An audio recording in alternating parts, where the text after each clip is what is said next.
Hi, Mika. I'm John Buena from Kumako.com. First of all, congratulations sa endorsement mo. Latest of a lot of endorsements. How does it feel to be trusted by a brand like this? Ang ganda po ng tanong nyo. Ako po, pagka merong brand na nagtitiwala sa akin, parang nadadagdagan po ako ng tiwala sa sarili ko. Kasi naiisip ko na, wow, yung ganito kalaking brand or like someone na pagkakatiwalaan ka para maging mukha ng produkto nila is something talaga na parang para siya nagiging reminder din sa akin to be a good person lalo. Kasi kumbaga hindi lang yung pagkatao mo, hindi lang yung image mo yung hinahawakan mo. Hinahawakan mo din yung mga brands na nagtitiwala sa'yo. And isa po yung Chase Praise na nagtiwala sa akin, kaya parang ako, nag-flatter po talaga ako. Another question that I'd like to ask you is, of course, nakikita natin yung interactions mo din on social media. How, I mean, what do you think is like a good, I mean, how do you always speak your mind each time na kahit controversial yung topic, kahit political, you speak your mind? And how does that empower you to? Ako, ngayon po, na tumanda ako, siguro itong magiging opinion ko ngayon, hindi siya magiging katulad ng opinion ko ng bata ako. Yes. But that's the beauty of your opinion and your statement. Pabago-bago. And each day naniniwala po talaga ako na yung bawat tao is nag-grow and kayang matuto. Ako po ngayon, ang masasabi ko dun is, I really make sure ngayon na pag may sinabi ako sa social media, pag meron akong statement na ilalabas or ilalabas na statement, lagi ko po minimake sure na totoo yun sa akin, na naniniwala ako doon. For example, may sasabihin ako, may papanigan ako, I make sure na naniniwala ako sa papanigan ko. Or like sa mga statement na ilalabas ko.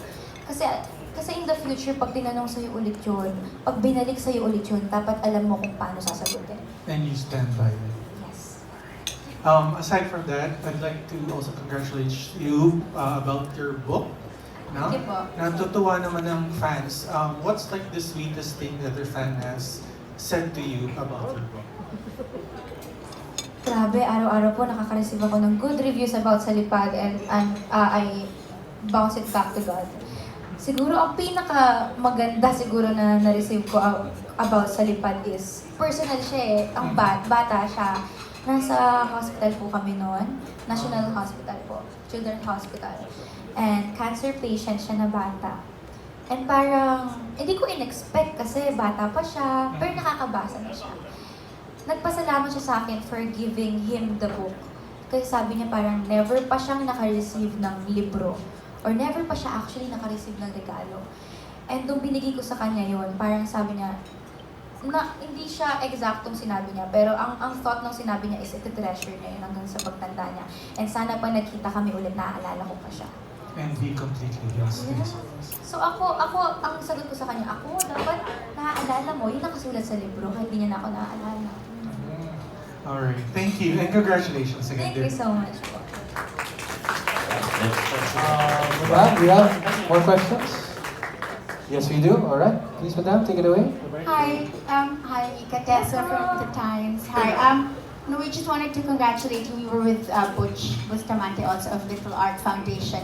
I think the night before, nagpunta kayo, ikaw doon, and you read to the children. Partner din po yung group namin ng editors of Little Art. We turned over our donation to them. Sila yung recipients ng Eddie's Movie Awards namin this year.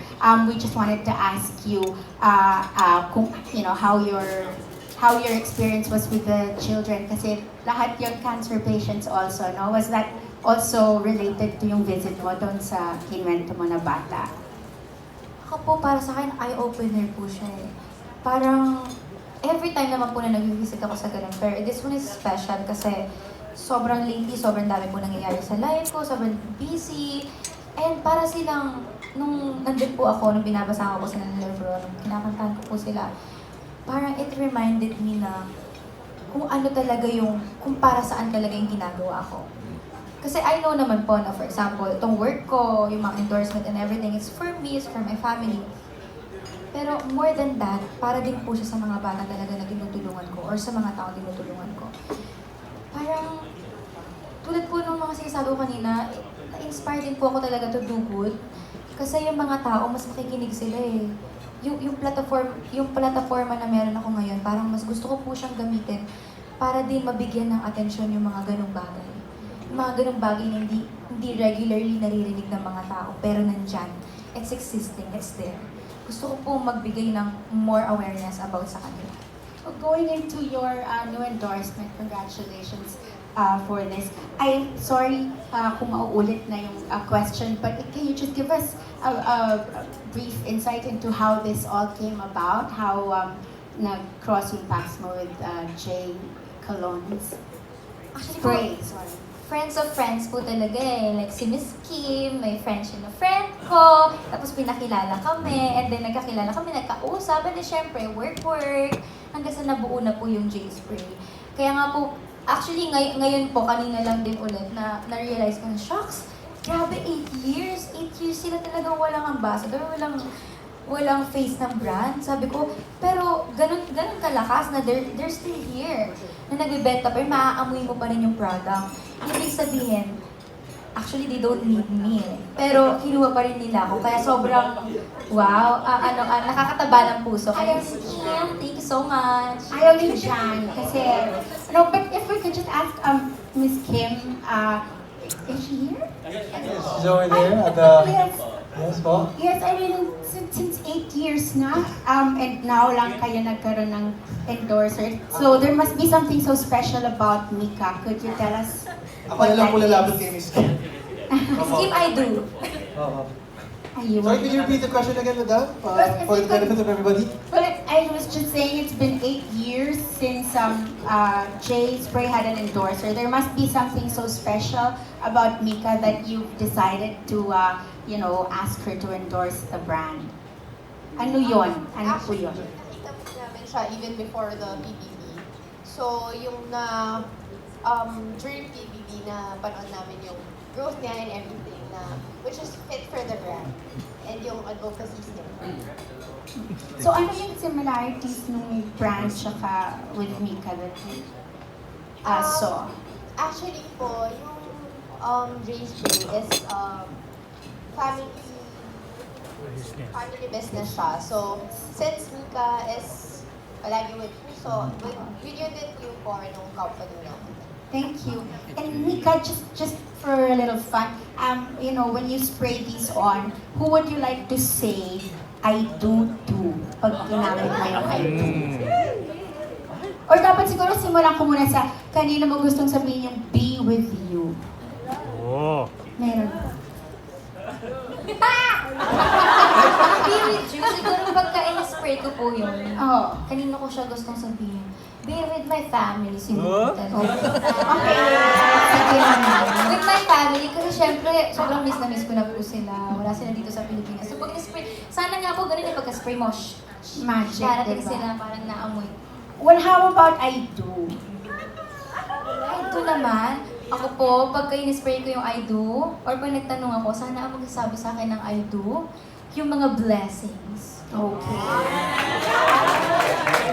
Good. Ang galing. Galing sumagot. Wala na. Walang challenge, no? Oh, but, well, a lot of people admire you, of course, as well, I'm sure the people behind Jay Spray do. But now that you're at this position in your life, who is it that you admire? There's also a variant called admire. Admire. Ako, ngayon po, to be honest, ang pinaka-ina-admire ko talaga is my mom pa rin talaga. My mom. Kasi sa lahat ng nangyayari sa akin ngayon na blessings and everything, I always think of them. Tapos, iniisip ko na parang grabe, hirap na hirap ako sa ginagawa ko sa buhay, kahit mahal na mahal ko yung ginagawa ko. Paano pa yung mom ko before, kung paano niya kami tinaguyod ng pamilya ko nung bata kami, kahit na yung lahat ng work na ginawa niya. Kasi my mom is a super mom. Ang dami niyang naging work, ang dami niyang ginawa sa life. So parang, ako na gusto ko yung ginagawa ko. paano pa yung mga taong hindi nila gusto yung ginagawa nila, pero kailangan nilang gawin kasi kailangan nila mabuhay. Just like my mom before. So I admire my mom so much. Thank you, Mika. It's great to see you thriving all Thank the you time. so much po.